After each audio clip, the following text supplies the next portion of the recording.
பிரிந்து போனவர்களை மறுபடியும் கொண்டு வரதுல உங்களுக்கு என்ன சிக்கல்? ஏன் இவ்வளவு பிடிவாதம்? அதுங்க ஒரு என்ன ரெட்டலைக்காக தானே போனாரு. ஆமா, நீ அதை பார்க்கணும்ல. இல்ல ரெட்டலைக்காக இல்ல அவருடைய சொந்த விஷயம், இல்ல அவர் சொந்த விஷயத்துக்காக போயிருந்தா நீங்க வந்து அவர் ரெட்டலை சொல்ல வேண்டிய நேரத்துல வந்து சொல்லல. இப்போ வந்து கோபியில பேசினாரு அத்திக்கடை அவனே. இல்ல அது அதிமுக அது ஒரு வீக்கா தான் இருக்குங்க. திமுக அதிமுக சமமான போட்டியா இருக்குமா? முதலமைச்சர் வேட்பாளர் செங்கோட்டைனா விஜயா? அங்க விஜய் தான். விஜயை முதல்வராக்க தானே பாடுபட போறீங்க. அப்போ உங்க கூடயே இருந்த சக தோழரான எடப்பாடி முதலமைச்சராக்குவதற்கு உங்களுக்கு என்ன பிரச்சனை? எடப்பாடியார் முடிவுகளும் மாறுங்க, மாறாதுங்க. ஏன்னா நம்மளை விட 4 பேருங்கிறது 4 ஓட்டுல கூட வந்து வெற்றி வாய்ப்பு இருக்குதான் செய்யும். அதெல்லாம் மறுப்பதற்கு இல்லை. அதாவது கடந்த 2024 தோத்த தொகுதிகள்லாம் பாருங்க, அதிமுக தோத்த தொகுதிகள்லாம் பாருங்க.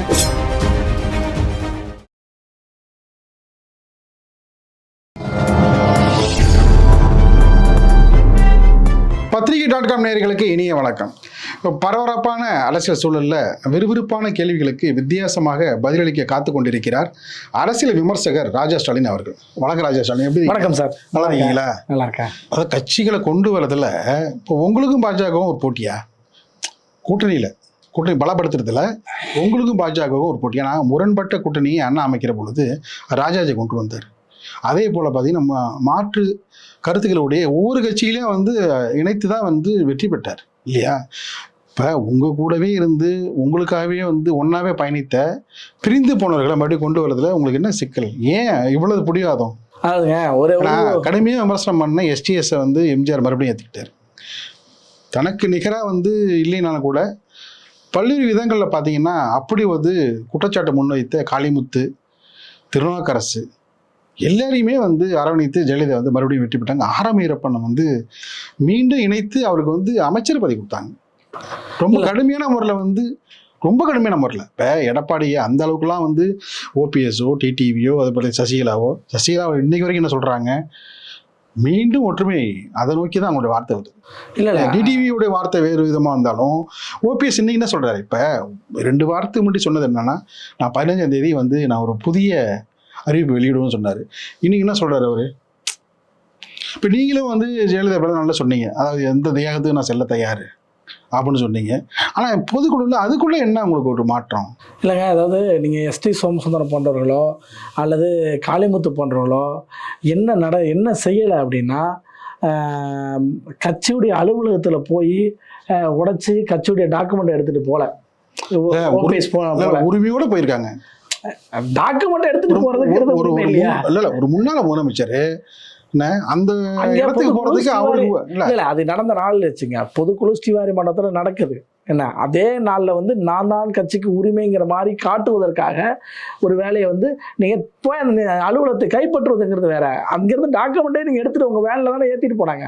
அவங்க சொல்கிற வாதம்னா நாங்கள் போனதே பார்த்தீங்கன்னா நாங்கள் தர்மயுத்தம் நடத்துறதுக்கு அந்த ஒரு எண்ணத்தில் தான் போனோம். ஆனால் போன விதமாக வந்து எங்களை அங்கேருந்தவங்க வேறு விதமாக வந்து எங்களை கோவப்படுத்திட்டாங்க அப்படின்னு அதையும் சொல்கிறாங்க. இல்லை அது அவர்கள் சொல்கிற சாக்கு. சரி, இதை விட்டுருங்க. டிடிவி தினகரன் என்ன பண்ணார்? டெல்லியில் இரட்டலை பெறுவதற்காக லஞ்சம் கொடுத்து அந்த லஞ்ச வழக்கில் கைது செய்யப்பட்டு திகார் ஜெயிலில் இருந்தார். அவர் எதுக்காக போனார்? என்ன ரெட்டலைக்காக தானே போனாரு. ஆமா, நீ அதை பார்க்கணும்ல. இல்ல ரெட்டலைக்காக அவருடைய சொந்த விஷயம், இல்ல அவர் சொந்த விஷயத்துக்காக போயிருந்தா நீங்க வந்து ரெட்டலை என்பது அதிமுக கட்சி என்பது எடப்பாடியார் தலைமையில இயங்கிட்டு இருக்கு. அப்ப எடப்பாடியார் தலைமையில இருந்து நீங்க ரெட்டலையை பிடுங்கினீங்கன்னா அப்ப கட்சி யார்கிட்ட இருந்து கபலீகரம் பண்ண பாருங்க. அப்ப அதுதான் நீங்க இந்த மாதிரி எஸ்டிஎஸ் சோமு செஞ்சாரா, காளிமுத்து செஞ்சாரா? அப்படி எதுவும் ஈடுபடலை. இதுதான் இப்போ செங்கோட்டைன்னு வச்சுங்களேன். இப்போ செங்கோட்டையன் தாவேக்காக்கு போயிருக்காங்க. கடுமையான விமர்சனத்தை வந்து ஜெயலலிதா மீது வந்து காளிமுத்து வச்சார். இல்லை உண்மைதான். எஸ்டிஎஸ் சோமசுந்தரம் எடப்பாடி பழனிசாமி அந்த மாதிரி விமர்சனம் யாரும் பண்ணவே இல்லை. எஸ்டிஎஸ் சோமசுந்தரம் மட்டும் எம்ஜிஆர் மேல வைக்கலையா? நடந்துதான் செய்ய. அவரு கூட மென்மையா வந்து கடைபிடித்தாரு. காளிமுத்துடைய விமர்சனம் எல்லாம் மீறி போச்சு. இல்லைங்க, அரசியல் அது நடக்குங்க. நீங்க பி.கே. சேகர் பாபு அவர் வந்து கலைஞரை சட்டமன்றத்தில் அடிக்க பாஞ்சார். ஆனா அவர் கூட்டி எம்எல்ஏ சீட்டு கொடுத்தது மட்டும் இல்ல, திமுக அமைச்சர் பதவியை கொடுத்தாங்க. அது ஒவ்வொரு கட்சியிலும் உண்டு, அது நடக்கதான் செய்யுது. அதனால மறுப்பதற்கு இல்லை. இப்ப ஏன் செங்கோட்டையன் விஷயம் என்னன்னா, இப்ப செங்கோட்டையன் அம்மா இருக்கிற காலத்துல சீட்டு வெளியே அனுப்புனாங்க, திருப்பி சீட்டை கொடுத்தாங்களே தவிர அமைச்சர் கொடுக்கலாம். ஆனா இவர் பொறுப்புக்கு வந்து 2017 அமைச்சராக்கினார். அமைச்சர் எடப்பாடியார் அமைச்சராக்கினதுக்கு பிறகு இன்னைக்கு இருக்கிற இந்த நெருக்கடியில அவர் துணையா நிக்காம விஜயை போய் நீங்க விஜய் கட்சியில சேர்ந்தது பிரச்சனை இல்லை. விஜய் கட்சியில முதலமைச்சர் வேட்பாளர் செங்கோட்டைனா விஜயா? அங்க விஜய் தான் முதலமைச்சர் வேட்பாளர் அறிவிச்சிட்டாரு. சரிங்க, அறிவிச்ச பிறகு போய் சேர்றாரு. இல்லைங்க, அறிவிச்சாலும் நீங்க விஜயை முதல்வராக்க தானே பாடுபட போறீங்க. அப்போ உங்க கூடயே இருந்த சக தோழரான எடப்பாடி முதலமைச்சராக்குவதற்கு உங்களுக்கு என்ன பிரச்சனை? அவர் தான் உங்கள்கிட்ட சொல்றாருல்ல, அதாவது ஒற்றுமைப்படுத்துங்க அப்படின்னு பலமுறை சொல்றாரு. அவர் ஒற்றுமைப்படுத்தக்கூடாதுன்னு சொல்லல. அவர் ஒரு 4 தனிநபர்கள். என்ன அந்த 4 அப்படி பார்க்க கூடாது ஸ்டாலின். அதை பாத்தீங்கன்னா 4 பேருங்கிறது 4 ஓட்டுல கூட வந்து வெற்றி வாய்ப்பு இருக்குதான் செய்யும். அதனால மறுப்பதற்கு இல்ல. அதாவது நான் கடந்த 2024 தோத்த தொகுதிகள்லாம் பாருங்க, அதிமுக தோத்த தொகுதிகள்லாம் பாருங்க, கடந்த 2024 எல்லாம் பாத்தீங்கன்னா குறைந்த வாக்கு வித்தியாசம். ஆமாம், அதில் மறுப்பதற்கு அதை மனசுல வச்சுக்கிட்டு தான் எல்லாரையுமே அரவணைச்சு கொண்டு போனா வந்து அவர் சொன்னாரு. செங்கோட்டை சொன்னது என்னன்னா அதான் சொன்னாரு. இல்லைங்க, அதாவது நீங்க செங்கோட்டை சொல்வது தவறில்லை, எங்க சொல்லணும். இப்போ நான் ஒரு நிறுவனத்தில் வேலை பார்க்குறேங்க, முதலாளி ஒரு சில கோடிகள் லாபத்தில் கொண்டு வராரு. எனக்கு இந்த லாபம் வந்து இந்த நிறுவனம் வர்றது கம்மி, இது அதிகமாக பெறணும்னா எங்கே பேசணும்? நிறுவனத்துடைய போர்டு மீட்டிங்லேயோ அதோட ரிவ்யூ மீட்டிங்கில் தான் பேசணும். அதை விட்டுட்டு நான் வந்து பத்திரிகையாளர் மத்தியிலையோ இல்லை வேறு நிறுவனத்தின் மத்தியிலையோ நான் அதை பேசுவது என்பது போலைத்தான் இது. செங்கோட்டையன் அவர்கள் ஒரு சட்டமன்ற உறுப்பினராக இருக்கார். சட்டமன்ற உறுப்பினர் அதிமுக கட்சியோட உறுப்பினர் கூட்டத்தில் பேசியிருக்கலாம். அவர் ஒரு மாவட்ட செயலாளர் கூட்டத்தில் பேசியிருக்கலாம். அடுத்தது அவர் ஒரு ஓராண்டாவே சட்டமன்றம் இருக்குல்ல, அந்த சட்டமன்றத்துக்குள்ள அதிமுக சட்டமன்ற உறுப்பினருக்கான அலுவலகம் இருக்குல்ல, அந்த அலுவலகத்துக்குள்ளே வரல. இப்போ இதெல்லாம் சும்மா வெளியே தெரிகிற விஷயம்தான். வெளியே தெரியாத விஷயம் என்னன்னா, அவருக்கு ஓராண்டு 2 ஆண்டாவே சட்டமன்றத்துடைய அதிமுகவுடைய சட்டமன்ற அலுவலர்களுடைய அறைக்கு அவர் வரவே இல்லை. நீங்க ஈரோடு கிழக்குல வந்து வேட்பாளர் நிப்பாட்டுறீங்க, அவருக்கு வந்து உரிய முக்கியத்துவத்தை கொடுக்க வேணாமா? இல்லை, அதாவது அவருக்கு முக்கியத்துவம் அங்கேயே வந்து நீங்க வந்து அவருக்கு வேணா முக்கியத்துவத்தை குறைக்கிறீங்க. அவர் என்ன பண்ணுவார்? அடுத்த நிலையை நோக்கி தானே போவாரு. அதை தான் அவர் செய்யறாரு, அவர் தான் செஞ்சாரு. அதோடைய ஒவ்வொரு முறையும் அவர் எச்சரிக்கை கொடுக்குறாரு. எச்சரிக்கை உங்களுக்கு கொடுத்துட்டு தான் இருந்தாரு. நீங்க வந்து இருக்கிறவங்களை தக்க வச்சுக்கிறதா ஒவ்வொருத்தராக நீங்க அனுப்பிட்டு இருந்தீங்கன்னா எப்படி? அதுங்க, இப்போ சிவி சண்முகமாக இருக்கட்டும், பிறரெல்லாம் போய் அதிமுகவில் அதாவது அமித்ஷா போன்றவர்களை சந்திக்கிறாங்க. கட்சியுடைய வேலுமணி, சிவி சண்முகம்லாம் அதிமுக தலைமை சொல்லி பேச்சுவார்த்தையின் அடிப்படையில் போய் பார்க்குறாங்க பேச்சுவார்த்தைக்காக. ஆனால் இவர் எப்படி பண்ணுறாரு? அப்பையிலேருந்து ரகசியமாக போய் சந்திப்பது பாஜகவின் தலைவர்களை. அப்ப அதுதான் இங்க சிக்கலுக்குள்ளாகுதுங்களா? நீங்க ஒரு அனுமதி கேட்டு தான் போன சொல்றாரு. இல்ல, அது இவர் சொல்றாரு அனுமதி கேட்டு தான் போனேன், நான் போறது எல்லாருக்குமே தெரியும். இல்லைங்க, ஃபர்ஸ்ட் அது மறுத்தாரு. முதல்ல நாங்க போவே இல்லை, சந்திக்கவே இல்லைனாரு. நிர்மலா சீதாராமனை சந்திக்கலாம்னு சொன்னாரு. அப்புறம் வந்து மறுபடியும் மாத்தி பேசுறாரு. பாஜக கட்சி வந்து என்னை வந்து அவங்க தான் ஒருங்கிணைக்க வேலை கொடுத்தாங்கிறாரு. அப்புறம் வந்து என்னை கைவிட்டாங்கிறாரு. எல்லாத்தையும் அவர் மாத்தி சொல்றாரு ஸ்டேட்மெண்ட். நான் என்ன சொல்றேன், ஒரு கட்சியில நீங்க இருக்கீங்க, அந்த கட்சியுடைய தலைமைன்னு ஒன்று வந்ததுக்கு அப்புறம் என்னன்னா, எல்லா இடத்தையும் முடிவெடுக்கிற அதிகாரம், அதாவது இது இல்லை ஒரு இப்படின்னா நீங்கள் எந்த நிறுவனமே நடக்காது. ஒரு நிறுவனமே சிஓட முடிவுனா சிஓட முடிவு கட்டுப்பட்டு தான் ஆகணும். எம்டியோட முடிவு. ஏன்னா நாளைக்கு அது மாறுபட்டு அடுத்த பொசிஷனில் இருக்கிறவங்க மாறுபட்டானா நிறுவனம் தான் உடையும். நிறுவனத்துடைய அதாவது வெற்றி தோல்வி தான் பாதிக்கப்படும். அது போலத்தான் இதுவும் இது பொதுமக்களுக்கு புரியறதுக்காக. என்னன்னா ஒரு நிறுவனத்துல தலைமை இருக்கிறாரு, அந்த சிஓ தப்போ சரியோ அவருடைய அந்த லாப நஷ்டங்கிறது அவருக்கு தான். நீங்க ஒரு 1000 கோடி ஜெயிச்சாலும் 1000 கோடி லாபம் வந்தாலும் 1000 கோடி நஷ்டம் வந்தாலும் அவருக்கு தான் முதல் பாதிப்பு. இப்ப எடப்பாடியார் வந்து தானே முதலமைச்சராக போறாரு. இதை ஒருங்கிணைச்சா யாருக்கு அதிகபட்ச ஆதாயம்? அதிகபட்ச ஆதாயம் என்பது எடப்பாடி அவர்களுக்கு தான். அப்ப அந்த எடப்பாடியாரே அந்த அதிகபட்ச ஆதாயத்துக்கு வேணாம் அப்படின்னு விரும்புறாருன்னா அப்ப என்ன நடக்க போகுது, உள்ள என்ன நடந்துட்டு இருக்குது அப்படிங்கிறது தான் இங்கே பேசப்பட வேண்டிய விஷயம்.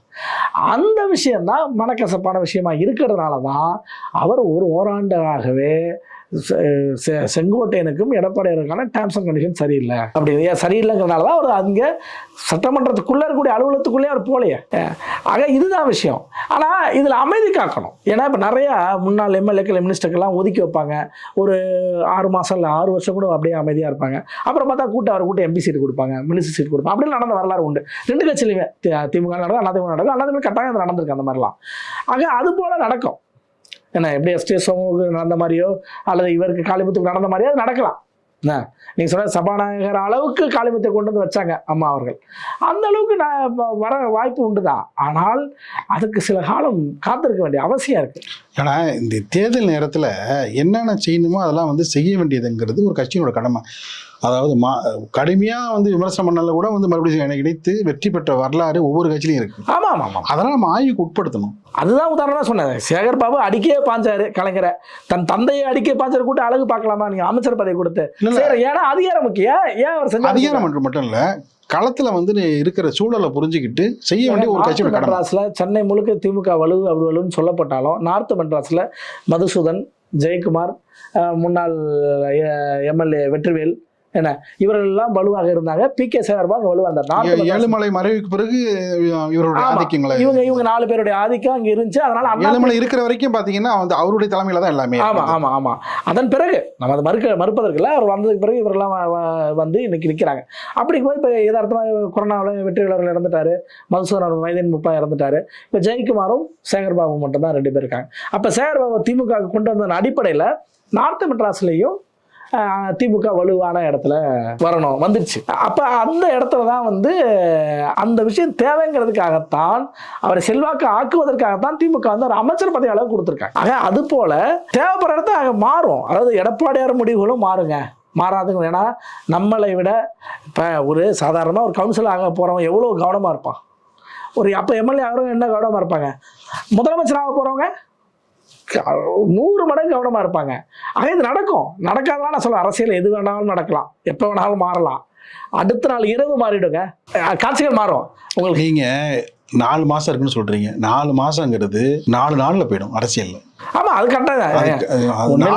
மற்ற தேர்தலை தவிர்த்து மற்ற நாட்கள்ல 4 மாசங்கிறது 4 வருஷமா இருக்கும் ஒரு கட்சிக்கும். தேர்தல் நெருக்கத்துல 4 மாதங்கிறது 4 நாள்களா போயிடும். 4 மணி நேரம் தான் உங்களுக்கு கணக்கு. நீங்க எடுத்துக்க வேண்டிய கணக்கு. நீங்க 4 மாசம் சொல்லிட்டு இருக்கீங்க இல்லையா? நீங்க 4 மாசம் இருக்கு பார்த்துப்போம்னா பொங்கல் கழிச்சு பார்த்துப்போம்னா அவங்க பொங்கலுக்குள்ளே எல்லா வேலையும் முடிச்சு எல்லாமே ஒரு எல்லா விதமான பணிகளை வந்து மேற்கொண்டு வர்றாங்க.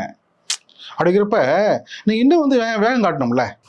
முதல்ல பிரச்சாரத்தை தீவிரமாக தொடங்கியது அதிமுக தான். என்ன இல்ல, 1 வருஷத்துக்கு முன்னாடியே தொடங்கிட்டாங்க. அந்த எழுச்சி தமிழரின் புரட்சி பயணம்னு சொல்லி அவங்க ஆரம்பிச்ச வேலை இருக்கு இல்லையா, அதுதான் முதல். அந்த பயணத்தை முன்னாடியே தொடங்கிட்டாங்க. அதன் பிறகுதான் ஸ்டாலினே ரோட் ஷோ ஆரம்பிச்சாரு, அப்புறம் விஜய் ஆரம்பிச்சாரு, பாஜக ஆரம்பிச்சது, நயனார் போக ஆரம்பிச்சாரு. இப்படி நடந்துச்சுன்னு வச்சுங்க. ஆக அவங்க முன்னாடி வெற்றிக்கு அது மட்டுமே போதாதுல்ல. இல்லைங்க, நீங்க தேர்தலை பொறுத்த வரைக்கும் ஏறத்தாழ நீங்க என்னோட வயதில் மூத்தவர், நிறைய தேர்தலை பார்த்துருப்பீங்க. தேர்தலில் யார் வெற்றி பெறுவார் கடைசி வரைக்கும் அவங்களுக்குமே தெரியாது. அது ஒரு மேஜிக். என்ன மாஸ் மூடி எப்படிதான் உருவாகுதுன்னு தெரியாது. இல்ல, ஒரு விஷயத்துல வந்து தீவிரமா இருக்கும் ஒரு கட்சி அப்படின்னு வச்சுக்கலாம். தேர்தல் வெற்றியாளர், election field worker, election winner, இந்த 3 பேரும் வந்து ரொம்ப முக்கியமா இருப்பாங்க. அவங்க இந்த 3 பேரையும் வந்து செலக்ட் பண்றதுல ஒவ்வொரு கட்சியும் ரொம்ப கண்ணு கருத்துமா இருக்கும். ஒவ்வொரு மண்டல வாரியாக பார்த்தீங்கன்னா, இப்போ நீங்கள் சேகர்பாபு சொல்கிறீங்களே, அவர் அதிமுக இருந்தப்போ பார்த்தீங்கன்னா election worker, election winner, field worker Sekarbabu. இதே போல் இப்போ அதிமுகவில் எத்தனை பேர் இருக்கீங்க? ஏன்னா இப்போ விஜயபாஸ்கர், விராலிமலை, எந்த மாற்று கருத்தும் இல்லை. ஏன்னா அதே போல் ஒரு சில பேர் தான் வந்து எடுத்துக்கலாம். மாவட்ட செயலாளர்களும் முன்னாள் எம்எல்ஏக்களும் சுறுசுறுப்பாக போட்டிட்டு வேலை செஞ்சுட்ருக்குறாங்க, வேலை நடந்துட்டுருக்கு. எப்படி வந்து இங்கே சேகர்பாபு எடுத்தாங்களோ அது போல தானே அங்கே நம்ம அதே நார்த் மெட்ராஸில் விஎஸ் பாபு அவர் எடுத்து என்ன இன்னைக்கு மாவட்ட செயலாளர் தொடர்ந்து 10 ஆண்டுகள் மேலே வந்துட்டார்.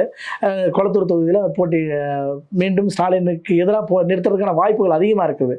அப்போ ஈக்குவலாக தான் அதை மெயின்டைன் பண்ணிட்டு இருக்கிறாங்க. அதை நம்ம இல்லைன்னு மறுப்பதற்கு இல்லை. ஆனால் இந்த போன்ற சின்ன விஷயங்கள் இருக்குதான். நம்ம அதை சுத்தமாக வந்து டிடிவி தினகரனால எந்த பாதிப்பு உண்டு பண்ண முடியாது அப்படின்னு சொல்ல முடியாது. ஆனால் ஒரு பாசிட்டிவான விஷயம் இருக்குது. சசிகலா அவர்கள் இன்னும் மீண்டும் அவர் சொல்வது இரட்டை இலையை ஆட்சிக்கு அமர்த்தணும், அதிமுக ஆட்சியை அமர்த்தணும், திமுகவை தோற்கடிக்கணும் மீண்டும் சொல்லிட்டு இருக்காங்க. கடந்த வாரத்தில் கூட அதை சொல்லியிருக்காங்க. அப்போ அது ஒரு பச்சை சிக்னலை தான் நம்ம எடுத்துக்கணும். அந்த கிரீன் சிக்னல் வந்து நாளைக்கு ஒரு கூட்டணியாக கூட வரலாம். அப்போ அவர்கள் வரும்போது கூடயே வந்து டிடிவியும் அமைதியாகிடலாம், ஓபிஎஸும் அமைதியாகிடலாம். ஏன்னா எல்லாத்துக்கும் தலைமை வந்து அவங்க தான். திவாகரனாக இருக்கட்டும், டிடிவியாக இருக்கட்டும், ஓபிஎஸ்ஸாக இருக்கட்டும் அமைதியாகிடுவாங்க. அப்போ இப்படியான ஒரு சூழல் வரும். செங்கோட்டை இன்னொரு கட்சிக்கு போயிட்டதுனால அது காலப்போக்கில் இதாகிடும். அதே மாதிரி அரசியல் பார்வையாளர்கள் அதே போல் அவங்களுடைய மிகப்படுத்தி சொல்கிற விஷயம் மட்டும் இல்லை, இன்னொரு விஷயத்தையும் வந்து சொல்கிறாங்க. தமிழ்நாடு முழுவதும் கடந்த எடப்பாடி பழனிசாமி அவருடைய ஆட்சி காலத்தில் செய்த விஷயங்கள், அது 7.5 இருக்கட்டும், அத்திக்கடை ஆவண திட்டமாக இருக்கட்டும், தைப்பூசத்துக்கு விடுமுறை விட்ட நாளாக இருக்கட்டும், மருத்துவக் கல்லூரிகள்லாம் விஷயம் இருக்கட்டும், அதே மாதிரி டெல்டாவில் வந்து அவர் மேற்கொண்ட பணிகளாக இருக்கட்டும், இதெல்லாம் வந்து பார்த்தீங்கன்னா சொல்ல வேண்டிய நேரத்தில் வந்து சொல்லலை. இப்போ வந்து கோபியில் பேசினாரு, அத்திக்கடை ஆவண அது ஒரு வீக்காக தான் இருக்குங்க. அதை நம்ம ஒத்துக்க வேண்டிய விஷயம் தான். இன்னொரு விஷயம் வந்து முன்வைக்கப்படுகிறது. ஜெயலலிதா இருந்த பொழுது இளைஞர்கள் மற்றும் இளம்பெண்கள் பாசறை வந்து ரொம்ப அளவுக்கு அதிகமாக ஆக்டிவாக இருந்தாங்க. அதனால தான் வந்து 2016 அவங்க ஸ்கோர் பண்ண முடிச்சு. மறுபடியும் வந்து உங்க மனசாயத்தை விட்டு சொல்லுங்க, இன்னைக்கு அவங்க இருந்த அதே ஆக்டிவ் இன்னைக்கு இருக்கா? இல்லை, அவர்கள் இருக்கும்போது இருந்த ஆக்டிவ் இல்லைங்கிறது உண்மைதான், யதார்த்தம் உண்மை, அது நம்ம மறுப்பதற்கு இல்லை. ஆனால் அதை பூஸ்டப் பண்ணிட்டு இருக்கிறாங்க, அதை வேலையை துவங்க சொல்றாங்க அப்படிங்கிறது. ஏன்னா அன்னைக்கு ஜெயலலிதா புரட்சித்தலை அம்மா அவர்கள் இருந்த காலத்தில் என்ன ஆகுதுன்னா, அது உதாரணம் சொல்றேங்க. நமது அம்மா அன்னைக்கு எத்தனை இதழ் வந்துச்சு, எத்தனை பக்கம் வந்துச்சு, இன்னைக்கு எத்தனை பக்கமா இருக்குது நமது அம்மா, சுருங்கி இருக்கு பக்கம். அப்போ என்ன அர்த்தம்னா, அந்த பக்கங்கள் அரசியல் செய்திகள் வருமா, அந்த பக்கத்தில் கட்சி நிர்வாகிகளுடைய செயல்பாடுகள் வருமா, இதெல்லாம் வருமா? அப்போ இது குறைஞ்சிருக்கும் போது எதை காட்டுது? ஆக அதில் வந்து ராஜா ஸ்டாலின் போன்றவர் வந்து கூடுதல் கவனம் எடுக்கலாம்ல? இல்லை, எடுக்கலாம். ஆனால் அதுக்கான அங்கீகாரம் எங்கிருந்து வரணும், அதுக்கு ஒரு கட்டமைப்பு, அது அந்த மாதிரி விஷயங்கள் வரணும். அது நடக்கும். அது அவர்கள் வந்து இப்போ அதாவது எப்படின்னா, ஒரு விஷயம் செய்ய போகும்போது இதெல்லாம் வந்து நம்மளுக்கு சிக்கலாக இருக்குன்னு அதை உணர்ந்து அதை மாறுவாங்க. அதை மாறும்போது அது வரும். அதாவது ஒரு விஷயம் என்னன்னாங்க, ஒருவேளை வந்து ஒரு வெற்றி தோல்வி அப்படின்னு எப்படி கிரிக்கெட்ல வந்து ஜெயிஸ்டா அது அந்த ஃபார்முலா சரின்னு போயிடும். தேர்தலே வந்து வெற்றியை வச்சு தான் வந்து ஃபார்முலா முடியும், நம்பர் கேம் அது. ஆமாம், அதாவதுங்க இதில் 2 விஷயம் இருக்குங்க. நீங்கள் ஒரு விளையாட்டில் கூட இந்த மேட்ச்சை விட்டுட்டீங்கன்னா அடுத்த மேட்ச் பிடிக்கலாம். அரசியல் என்னன்னா, இந்த மேட்சை விட்டுட்டீங்கன்னு வச்சுங்களேன், அடுத்த மேட்ச் வர்றதுக்கு 5 வருஷம் ஆகிடும். அந்த 5 வருஷத்தில் காட்சிகள் மாறி போயிடும். நிதிஷ் இப்போ என்ன ஆச்சு, எத்தனை வருடங்களை செஞ்சுட்டு இருக்காங்க. ஒரு உதாரணத்துக்கு வருவோம். ராகுல் காந்தி எதை நோக்கி ஃபோக்கஸ் பண்ணாரு, வெறும் வாக்கு திருட்டு மட்டும் பேசிட்டு இருந்தாரு. நிதிஷ் என்ன அது ஒரு பெரிய அவேர்னஸ் ஏற்படுத்திருக்காரு. அதாவது அங்க வந்து அதை மறுப்பதற்கு இல்லை, எங்க முகமா இருந்தா கூட நாடு முழுவதும் பெரிய ஒரு அவேர்னஸ் இல்லைங்க. அதாவது பொலிட்டிக்கல்ல பவர் கேப்சர் தான் முக்கியம். நீங்கள் வந்து மக்களுக்கு கொடுக்குற செய்தியோ இல்லை மக்களுக்கு அடுத்த நன்மையை நோக்கியோ இதெல்லாம் அந்த மாதிரி அவேர்னஸ் கொடுக்க வேண்டிய ஒரு கட்சியோட கடமை தான். அதை தான் அவர் செஞ்சார். அது செஞ்சாரு. ஆனால் தேர்தல் நேரத்தில் அது தேர்தலில் பயனளிச்சுதா அப்படிங்கிறத பார்க்க வேண்டியது. அந்த பயணம் இல்லைங்கிறதா. அது போலத்தான் நீங்கள் வந்து இங்கே ஏபிஎஸ் இப்போ இன்னைக்கு கடைபிடிக்கிறதோ அவருடைய செயல்பாடுகளோ வெற்றியாக அமையும் போது வரவேற்கப்படும், அது தோல்வி அமையும் போது விமர்சிக்கப்படும்.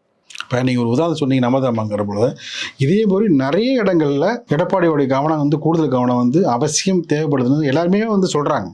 இல்லை, அது இல்லைங்க. அதாவது அப்போ பிரச்சனை அம்மா இருக்கும்போது அனைத்து ஒன்றிய செயலர் மாவட்ட செயலர் வரைக்கும் பயம் இருந்துச்சு. அந்த பயம் என்பது இப்போ குறைவாக இருக்குது, இல்லைன்னு நம்ம மறுப்பதற்கு இல்லை. ஆனால் தூக்கி அடிச்சிருவாங்கங்கிற பயம் இல்லை.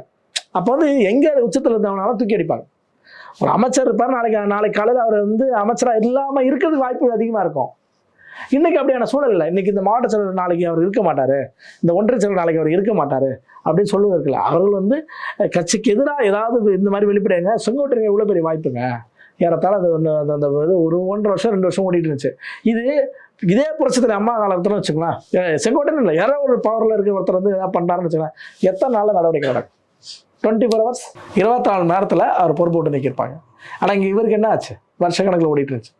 ஏன்னா இதுதான் செயல்பட நம்ம வந்து ஒரு கடுமையாக விமர்சிக்கணுங்கிற இடம் இல்லை. செங்கோட்டையனை பற்றி பேசுறீங்க. ஆனால் செங்கோட்டையன் என்ன சொன்னார்னா, தொடர் தோல்வி, அந்த தோல்விகளை முற்றுப்புள்ளி வைக்கணும், 2026 தேர்தலில் வெற்றிக்கு பெறணும். அதை தான் அவரும் வந்து வலியுறுத்துறாரு. அவர் மட்டும் இல்லை, ஓபிஎஸ், டிடிவி, சசிகலா எல்லாருமே வந்து சொன்னது என்னன்னா, தொடர் தோல்வி இதுக்கு வந்து முற்றுப்புள்ளி வைக்கணும் தான் சொல்கிறாங்க.